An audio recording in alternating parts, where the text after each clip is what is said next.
दीपक देता है रोशनी फैलाने की प्रेरणा, फलदायी वृक्ष देता है देने की प्रेरणा, मधुबन देता है महकते रहने की प्रेरणा, महान व्यक्ति देते हैं जीवन जीने की प्रेरणा। आओ प्रेरणा से दें हम सभी को प्रेरणा।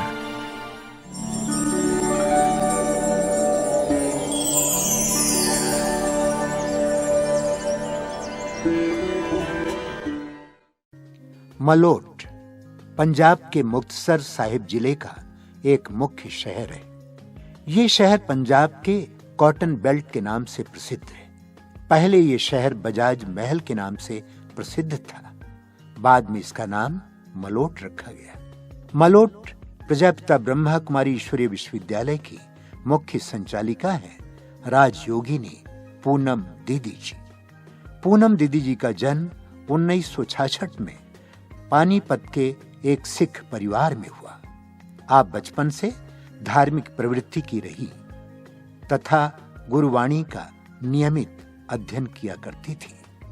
आप नम्रता, सहनशीलता, मधुरता, गंभीरता आदि गुणों से भरपूर दैवी स्वरूपा है। 1977 में आपको अमृतसर से ईश्वरी ज्ञान की प्राप्ति हुई। परमात्मा निराकार है, इस बात ने आपको विशेष आकर्षित किया। 1984 में पहली बार आपने संस्था के मुख्यालय माउंट आबू में अव्यक्त बाप दादा से मुलाकात की। परमात्मा से विशेष प्रेरणा प्राप्त कर 1985 में आपने अपना जीवन ईश्वरीय सेवा में सहर्ष समर्पित कर दिया।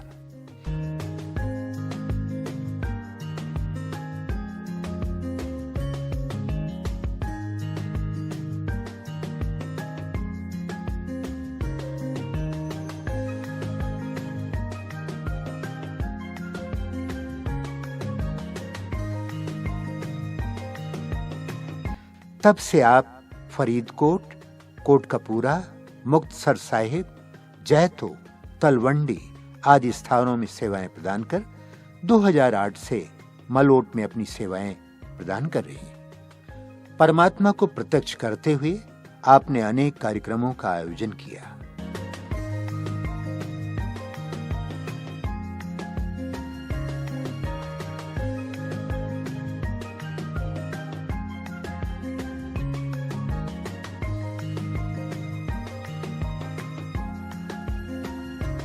दीदी जी के नेतृत्व में 200 से अधिक ब्रह्मावत्स परमानंद का अनुभव कर रहे हैं एवं अपना जीवन दिव्य बना रहे हैं।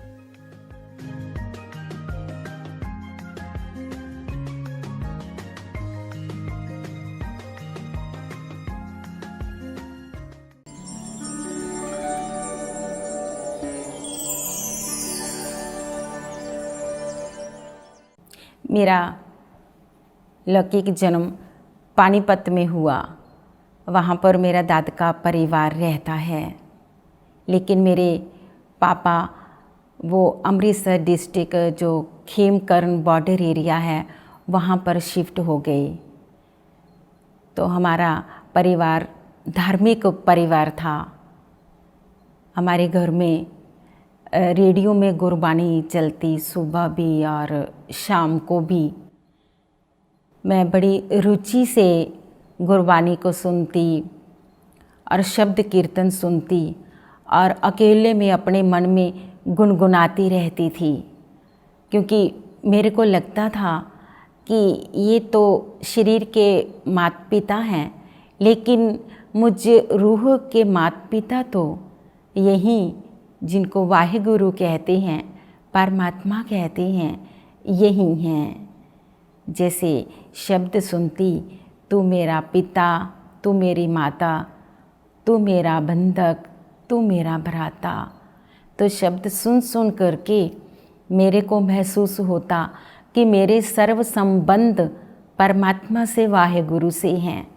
हमारे स्कूल में जब मैं प्राइमरी क्लासेस में ही थी तो शनिवार के दिन बाल सभा होती थी, बच्चों से कुछ ना कुछ सुना करते थे, तो मैं कोई ना कोई शब्द सुनाया करती थी। जिसके सिर ऊपर तू स्वामी, सो दुख कैसा पावे। ऐसे ही कोई और शब्द, मेरा मुझ में किछ नहीं, जो किछ है सो तेरा, ऐसे शब्द सुनाती मैं स्कूल की बाल सभा में। तो मेरे को बहुत अच्छा लगता था ये गुरबानी की कोई भी तुकें सुन कर के तो गुनगुनाती और उसके ऊपर चिंतन मंथन करती रहती थी। तो उन दिनों की बात है जब प्राइमरी क्लासेस में ही थी। मेरे को स्वप्न सुबह सुबह अमृत वेले देखा मैंने कि मैं अकेली ही बहुत दूर दूर दूर दूर जा रही हूँ, अपने मन में ये सोचती हुई कि अगर वो हमारा माता पिता है, वो हमारा बंधु और सखा सब कुछ है, तो हम उनसे क्यों नहीं मिल सकते, मैं उनसे ज़रूर मिलूँगी।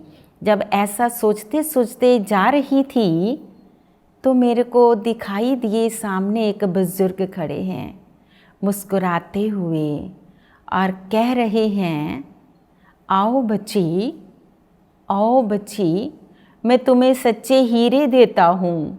मैं पास में जाती हूँ और झोली में कितने हीरे डाल देते हैं और मैं इतना ज़्यादा खुश होने लगी कि मेरे को सच्चे हीरे मिल रहे हैं। ये सोचते सोचते मेरी आँख खुल गई और मैं इतना ज़्यादा खुश थी मन ही मन में, लेकिन अपना वो स्वप्न किसी को बताया नहीं। मन में ही लगन लेकर के चल रही थी कि वो दिन आएगा, मेरा ये स्वप्न पूरा होगा, परमात्मा पिता मेरे को हीरे देंगे और मैं उनसे ज़रूर मिलूँगी। तो वो समय कोई बहुत ज़्यादा मेरे को इंतज़ार नहीं करना पड़ा। कुछ ही समय के बाद प्राइमरी से जब मैं हाई क्लासेस में 6th क्लास में हुई तो तभी मेरा वो स्वप्न पूरा होने के दिन शुरू हो गए थे। तो खेमकर्ण एरिया था अमृतसर डिस्ट्रिक्ट का, बॉर्डर एरिया होने के कारण से कोई भी टीचर वहाँ पे आना नहीं चाहते थे। लेकिन मैं तो कहूँगी हमारे मन का ही संकल्प शिव बाबा तक पहुँचा, हमारी ही लगन पहुँची, जो उन टीचर को टच किया कि आपको वहाँ पे जाना है। तो वो टीचर हमारे स्कूल में आए जो साइंस और मैथ के मास्टर थे। तो वो हमारी 6th क्लास को तो नहीं पढ़ाते थे, लेकिन वो बड़ी क्लास जैसे 8th 9th 10th को पढ़ाते थे। लेकिन मेरे को लगता था कि ये टीचर दूसरे टीचर से कुछ अलग हैं। उनके हाथ में एक बुक पकड़ी रहती थी और मैं अपनी क्लास से जब भी फ्री पीरियड में देखती मेरे पास समय, तो मैं जाकर वो टीचर क्या कर रहे हैं तो वो बुक पकड़ करके क्लास में कुछ न कुछ समझा रहे होते थे। तो मेरे को इतना तो समझ में आ गया कि ये उस बुक से कुछ न कुछ समझाते हैं। तो हमारे को भी कुछ महीनों के बाद उन्होंने 2-3 लड़कियां हम बैठी थी, हमारा स्कूल लड़कियों का ही केवल स्कूल था। तो हम एक कमरे में अकेली, क्योंकि मेरे अंदर कुछ गंभीरता का संस्कार बचपन से ही रहा है, हम कभी भी जब भी फ्री पीरियड होता तो बैठ कर के कभी आपस में सहेलियां फालतू बातें नहीं करती थी। हम 3 सहेलियां थी, अलग एकांत में जाकर के बैठ जाती थी। तो हम तीनों सहेलियां एकांत में एक कमरे में बैठी हुई थी। वो टीचर आए उसी किताब को लेकर के, तो मेरे को बहुत खुशी हुई कि आज हमारे को भी कुछ समझाएंगे। उन्होंने किताब खोला और बड़े प्यार से हमारा भी परिचय लिया और उसके बाद समझाना शुरू किया। सबसे पहले आत्मा के बारे में समझाया और मेरे को अपनी वो गुरबानी की बात याद आने लगी। हे मन, तू ज्योत स्वरूप है, अपना मूल पहचान। हमारा मूल क्या है, हमारी वास्तविकता क्या है, उन्होंने चित्र से समझाया। उसके बाद उन्होंने परमात्मा का परिचय दिया। मैं जिस निराकार परमात्मा की महिमा सुनते आ रही थी बचपन से, उसी निराकार शिव बाबा का परिचय उन्होंने हमारे को दिया। जैसे जैसे मैं सुनती गई, वैसे वैसे मेरे अंदर खुशी की लहर दौड़ती गई। मेरे को ऐसे लगने लगा कि जैसे मेरी खोज पूरी हो रही है, जो खोज मैं आज तक कर रही थी। ऐसे ही जब उन्होंने त्रिमूर्ति का चित्र समझाया, ब्रह्मा विष्णु शंकर वाला, और ये बताया कि जो स्वरूप परमात्मा जिनको गॉड कहते हैं, जनरेटर, ऑपरेटर और डिस्ट्रॉयर, वो 3 देवताओं की रचना करते हैं सृष्टि को चलाने के लिए, सृष्टि के परिवर्तन के लिए। तो तब भी मेरे को याद आया, एका माई जगत व्याई 3 चेले परवान, एक संसारी, एक पंडारी, एक लाए दीवान, मैं गुरबानी में सुना करती थी। ये तो वही परिचय दे रहे हैं। ऐसे ही जब उन्होंने 3 लोक का चित्र दिखाया, उसके बारे में समझाया कि तीसरा लोक जिसको सचखंड कहते हैं, ब्रह्मलोक कहते हैं, हम सबके पिता परमात्मा वहीं पर निवास करते हैं। तब भी मेरे को याद आने लगा, पार ब्रह्म परमेश्वर तू सबका स्वामी, पार ब्रह्म में रहने वाला परमेश्वर। तो उन्होंने बताया कि वो परमेश्वर, वो निराकार शिव परमात्मा इस साकार सृष्टि में साधारण बूढ़े तन, ब्रह्मा के तन में आकर के हमारे को सृष्टि के आदि मध्य अंत के बारे में बताते हैं। तो मेरे को और भी खुशी होने लगी। ऐसी खुशी होने लगी, मैंने सोचा जो स्वप्न मैं देख रही थी, वही वाले स्वप्न की ही तो बात है ये, जो उन्होंने हमारे को आकर के हीरे दिए उस बुजुर्ग ने। तो वही ये ब्रह्मा बाबा ही तो हैं, वो कोई दूसरे हीरे नहीं थे, वो यही तो ज्ञान रत्न थे जो मेरे को उस स्वप्न में दिए थे। तो ये ज्ञान रत्न शिव परमात्मा ब्रह्मा मुख से हमारे को दे रहे हैं। तो ऐसे मेरे को रुचि बढ़ती गई। तो मेरे बड़े भाई, 2 भाई छोटे थे और एक बड़े भाई थे। तो बड़े भाई मेरे को देखा किसी बुक में एड्रेस, तो फरीदकोट नज़दीक पड़ता था मोगा के, तो फरीदकोट में मेरे को लेकर के आए। तो वहाँ पर मैं मिली प्रेम दीदी से और संगीता दीदी से, और मैंने प्रेम दीदी में चंद्रमणि दादी की ही छवि देखी। वही प्यार, वही पालना सब मेरे को मिली। तो तब मैं कुछ चक्कर वैसे ही लगाए, वैसे ही हम मिलने के लिए आते जाते रही। और एक बार जब मेरे भाई मेरे को दीदी के पास फरीदकोट लेके आई, कोई प्रोग्राम था, तो मैंने सुना दीदी भाई बहनों की रिजर्वेशन करवा रहे हैं माउंट आबू जाने की। तो मैंने कहा दीदी मेरे को भी माउंट आबू जाना है, मेरे को बाबा से मिलना है। तो दीदी ने मेरी भी रिजर्वेशन करवा दी और प्रेम दीदी के साथ मैं माउंट आबू में गई। तो आखिर वो दिन आया, हम पांडव भवन के आंगन में पहुँचे। तो वो घड़ी भी आ गई जिस घड़ी का मैं इंतज़ार कर रही थी। ओम शांति भवन में बाबा के मिलने का दिन आया। हम स्टेज पर गए, बाबा ने दृष्टि दी, टोली दी और साथ में कहा, बच्ची आप बाबा की खूब सेवा करोगी। मैंने कहा बाबा अभी तो मैं घर से आई हूँ, अभी तो मेरे को बहुत बंधन है, मैं कैसे सेवा करूँगी। बाबा थोड़ा सा मुस्कुराए। तो बाबा ने मेरे को वरदान दिया कि आप शिव शक्ति हो, आप निर्बंधन हो, शिव शक्ति को कभी कोई बंधन नहीं होता। तो बाबा का ये वरदान लेकर के मैं अपने मन में सोचने लगी कि जो मैं कहती थी कि बहुत डिफ़िकल्ट है परिवार को बताना, अपना लक्ष्य कैसे बताऊं, तो अब तो किसी तरह की मुश्किल रही नहीं।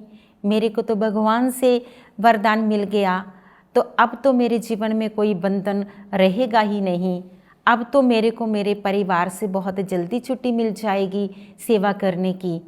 तो वैसे भी अपने मन में मेरे बहुत खुशी की लहर दौड़ी, ये सोच करके कि आज दिन तक तो मैं अपने सपने में ही बाबा से मिलती थी।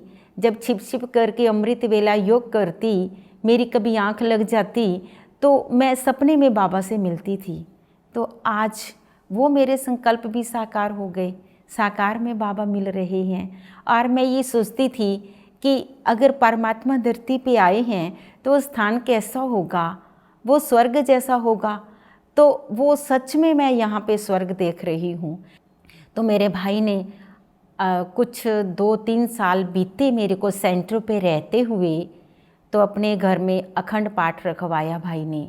रखवा करके प्रेम दीदी के पास आई कि मैंने अपनी बहन को एक बार लेकर के जाना है घर।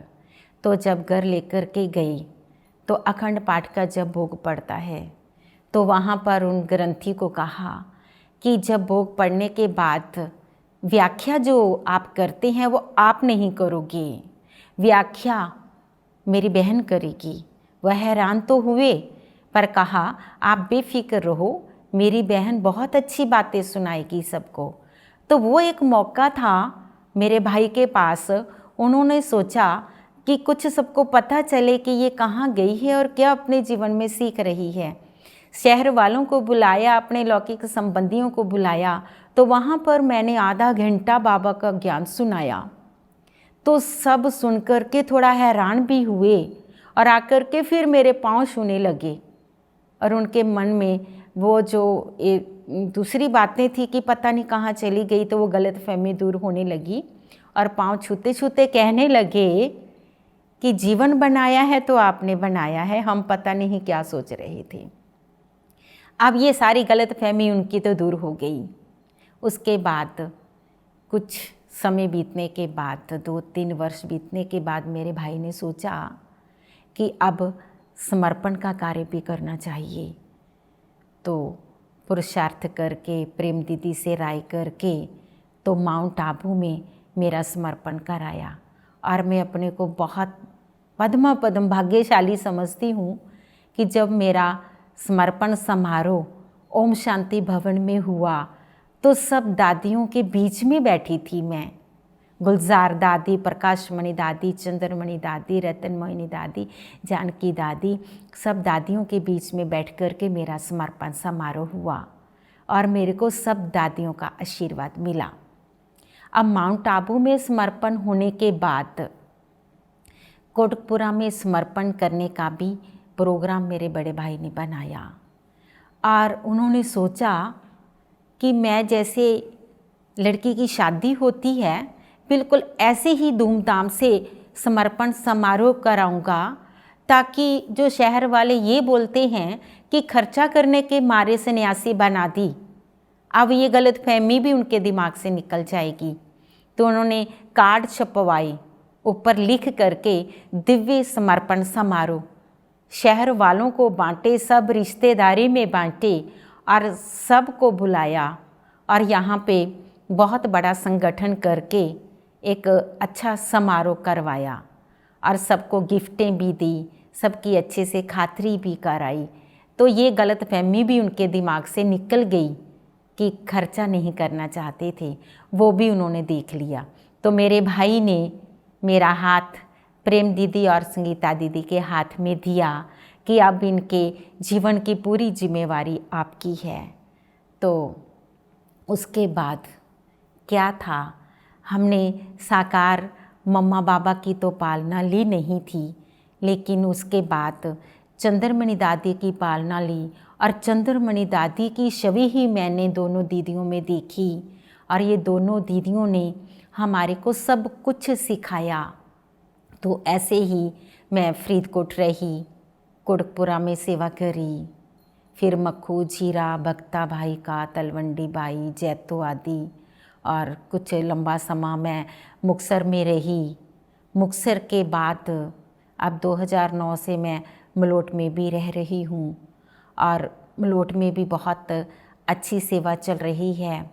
और मलोट के पास बादल गांव है, लंबी गांव है, वहाँ पर बादल में बहुत अच्छे कॉलेज आती हैं, तो कॉलेज में भी सेवा करने का मौका मिलता है। और हमारे मलोट में कोई स्कूल हैं, स्कूलों में भी जाते हैं। ऐसे और कई संस्थाएं हैं, वो भी हमारे को बुलाती हैं, तो वहाँ पर भी जाते हैं।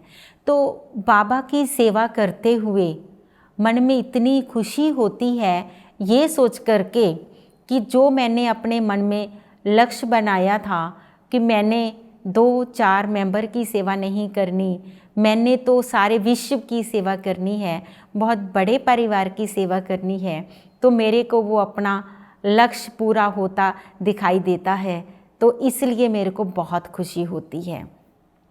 तो जो भी भाई बहनें आते हैं, सेंटर पे आते हैं, या जितने भी भाई बहनें पहले सेंटरों में मैं रही वहाँ पर भी मैं बताती थी सबको ये बात कि हमारे ब्राह्मण जीवन की मुख्य धारणा क्या है। सबसे पहले तो मैं भाई बहनों को ये कहती कि जो हम रेगुलर मुरली सुनते हैं, ईश्वरीय महावाक्य सुनते हैं, तो वो महावाक्य हमारा जीवन ऊंचा बनाने वाले होते हैं। तो हमने केवल अपने कानों से ही नहीं सुनने, हमने हर महावाक्य को, हर ईश्वरीय शिक्षा को अपने आचरण में लाना है, अपने जीवन में लाना है। एक होता है ज्ञान में चलना और दूसरी बात होती है ज्ञान हमारे अंदर चलना, ज्ञान को प्रैक्टिकल अपने जीवन में धारण करना। तो आपको अपने जीवन में ज्ञान को लाना है। जैसे बाबा ने कहा, बच्चे आपने अपना राजा बनना है। राजा का मतलब हमारा बोलना, हमारा देखना, हमारा सुनना, हमारा औरों के साथ व्यवहार करना, ये कितना श्रेष्ठ और ऊंचा चाहिए। तो जैसे बाबा कहते हैं हमारे बोल कैसे होने चाहिए, तो मैं भाई बहनों को यही कहती हूँ कि बोल सुखदायी हों, सम्मानपूर्वक हों, मीठे बोल हों, और इसके साथ साथ हमारे कान कभी भी पर चिंतन की बातें ना सुने, व्यर्थ निंदा चुगली में हमारा समय नहीं जाए। और इन आँखों से भी देखें तो कभी टीवी या सिनेमा आदि देखने की ज़रूरत नहीं है। और इसके साथ साथ औरों के अवगुण ना देखें, क्योंकि बाबा हमारे को यही कहते, बच्चे आपको गुणग्राही दृष्टि रखनी है, हमारे को सबके गुण देखने हैं, क्योंकि अगर हम सबके गुण देखते रहेंगे तो हम भी ऐसे ही गुणवान बन जाएंगे। तो आपने बाबा के ईश्वरीय महावाक्यों को ऐसे अपने जीवन में धारण करना है। उनका लक्ष्य उनको याद कराती। बाबा कहते आपके जीवन का लक्ष्य क्या है, और आप भाई बहनें कहते हमारा जीवन का लक्ष्य है मनुष्य से देवता बनना, और देवता स्वर्ग में रहते हैं। हम कहते हमने देवता बनना है, स्वर्ग में जाना है। तो मैं कहती हूँ चैरिटी बिगिंस एट होम। सबसे पहले अपने घर को स्वर्ग बनाना है, अपने घर परिवार की सेवा करनी है, उसके साथ साथ हमने विश्व की सेवा करनी है। आपका परिवार भी खुश होना चाहिए। आपके हर बोल और कर्म को देख करके आपका परिवार ये सोचे कि ये कितने अच्छे स्थान पे जाते हैं, इनका जीवन कितना अच्छा और ऊंचा बन गया, तो हम भी क्यों ना जाएं। तो आपके जीवन से सबको प्रेरणा मिले बाबा के घर में आने की, ऐसा संदेश मैं सब भाई बहनों को देती हूँ। और इसके साथ साथ हमारा जो वर्तमान पुरुषार्थ है जीवन में, रोज़ ही अपने स्वमान को याद करते हैं, क्योंकि रेगुलर बाबा की मुरली हम पढ़ते हैं तो उससे भी हमारे को स्वमान मिलता है। तो जब हम स्वमान को याद रखते हैं, एक तो खुशी बहुत होती है, मन खुशी में रहता है, शांत रहता है, और इसके साथ साथ हमारा हमारे कर्मों पर अटेंशन जाता है। जैसे बाबा कहते, बच्चे आप मुख्य पाठधारी हैं, आप एक स्टेज पर हैं, आपको कितनी दुनिया देख रही है। जैसे कोई भी नाटक प्ले होता है तो कोई भी हीरो हीरोइन स्टेज पर पार्ट बजाते हैं तो कितना ध्यान से वो अपना पार्ट प्ले करते हैं। तो जब हम सोचेंगे कि हम हमेशा ही स्टेज पर हैं तो हमारा हमारे कर्मों पर अटेंशन जाता है। बाबा स्वमान देते हैं, बच्चे आप सैंपल हैं। जैसे दुनिया में बड़े बड़े शोरूम होते हैं तो उन्होंने शो केस में शो पीस लगाए हुए होते हैं, जिससे पता चलता है इस दुकान में कैसा माल है। तो बाबा कहते, बच्चे आप मेरी दुकानों के जो शो केस हैं उसके सच्चे हीरे हैं, और आप हीरों को देख करके कितनी रूहों को प्रेरणाएं मिलती हैं, कितनों को अपना जीवन ऊंचा बनाने की प्रेरणा मिलती है। तो ऐसे ही हम स्वमान याद रखते हैं, हम विश्व कल्याणकारी हैं। हम हमेशा याद रखते हैं हमें सबका कल्याण करना है। बाबा कहते हैं बच्चे, मनसा वाचा कर्मणा किसी को दुख नहीं देना है। मैं हमेशा ध्यान देती हूँ, मन से भी कभी संकल्प से भी किसी को दुख नहीं देना। मुख से कभी कोई कड़वे बोल ना निकलें जिससे किसी को कभी कोई दुख पहुँचे। हमने कभी किसी को दुख नहीं देना है, क्योंकि हमने अपने जीवन में सबसे दुआएं लेनी हैं। तो जो भी भाई बहनें हमारे पास आते हैं तो हम इस बात का ध्यान रखते हैं कि हमने बड़े प्यार से, बड़े दिल से उनकी सेवा करनी है।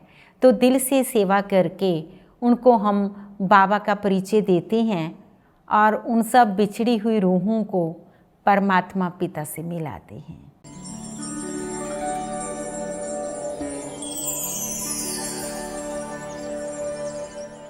दीदी जी जब से यहाँ सेवा सेंटर में आए हैं तब से सेवा सेंटर रात दुगनी दिन चौगनी उन्नति कर रहा है। दीदी हर टाइम अपनी सेवा में तत्पर रहते हैं। मैंने मम्मा को तो नहीं देखा, लेकिन जब दीदी दृष्टि देते हैं तो मुझे उनमें मम्मा की छवि नज़र आती है। दीदी आश्रम में आने वाले हर भाई बहन की विशेषताओं को देखते हैं, फिर उन विशेषताओं को बाबा के कार्यों में लगाते हैं। जैसे ब्रह्मा बाबा, दादियाँ, दीदियाँ, बड़े भाई, बड़ी बहनें कम खर्च बालानशीन थे। दीदी भी उनके पद चिन्हों पर चलकर बाबा के कार्यों को आगे बढ़ा रही है। जिस प्रकार मंदिर में आ रहे सभी भक्तों पर देवी की दृष्टि समान रहती है, उसी प्रकार सेंटर पे आ रहे समस्त भाई बहनों पर दीदी की समान दृष्टि रहती है और दीदी उन्हें बड़े ही लाड प्यार से पालना से आगे बढ़ाती हैं और उनमें हिम्मत का संचार करती हैं। दीदी बहुत ही सरल चित्त हैं और बहुत रॉयल हैं। उनमें संगठन में समाने की भी बहुत विशेषता है। वो सबकी राय से ही कोई निर्णय लेते हैं। पूनम दीदी तो वो सर्वगुण व्यापक और गुणादि गुठली ने जी। इनको जो भी जब भी मिल जाता है उसे प्रेम स्नेह बनाता है और जब भी ये मिलते हैं तो अपनापन, अब हमें कभी लगा ही नहीं भी हमारे घर के सदस्य नहीं हैं। और आज मनुष्य की अगर कोई सबसे बड़ी संपत्ति, अगर सबसे बड़ी कोई प्रॉपर्टी है, वो है प्रभु के साथ जुड़ना। प्रभु के साथ जुड़ने का भी बहुत बड़ा एक प्राप्ति है, जो प्राप्ति पूनम दीदी के कारण ही सभी लोगों को मिलती है। पूनम दीदी के बारे में क्या वर्णन करें। सबसे पहले तो 2 लाइनों में कहना चाहूँगी, मांगी थी दुआ हमने रब से, देना हमें तोहफा जो अलग हो सबसे। उन्होंने मिला दिया हमें आपसे और कहा ये लो, ये अनमोल है, संभालो इन्हें, ये अलग है सबसे। ऐसे हमारे अनमोल पूनम दीदी जी हैं। दीदी जी के साथ का अनुभव किसी माँ के साथ के अनुभव से कम नहीं है। जैसे एक माँ बच्चे को शिक्षा देकर आगे बढ़ाती हैं, दीदी जी ने हम सब बहनों को बहुत सारी शिक्षाएं दे करके आगे बढ़ाया है। दीदी में सबसे बड़ा गुण धैर्यता का है। जो भी कार्य करती है बड़े धैर्य से करती है और दीदी कभी भी डिस्टर्ब नहीं होती। दीदी में वेस्ट को बेस्ट बनाने की बहुत बड़ी कला है। दीदी में हमेशा उमंग उत्साह बना रहता है और दिल में यही रहता है कि बाबा की सेवा हो और जो भी कहते हैं वो करके दिखाते हैं।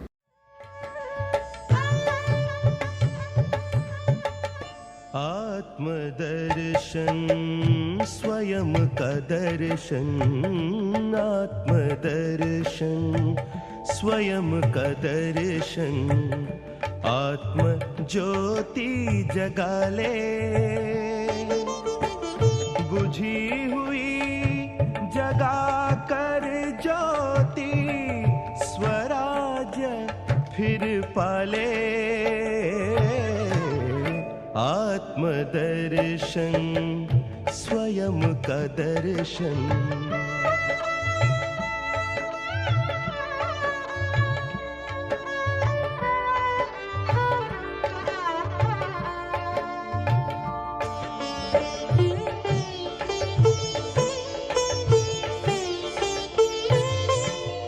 आत्मा राजा कर्म इंद्रियों का, प्रजाए इंद्रिया सारी,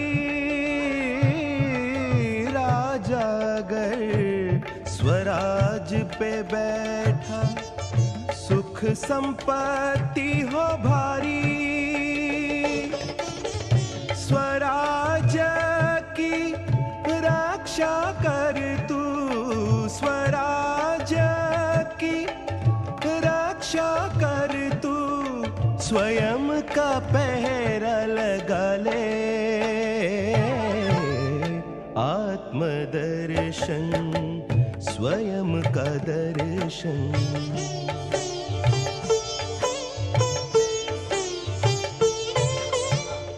तू रथी रथ तन यह तेरा, आगे मन रूपी घोड़ा,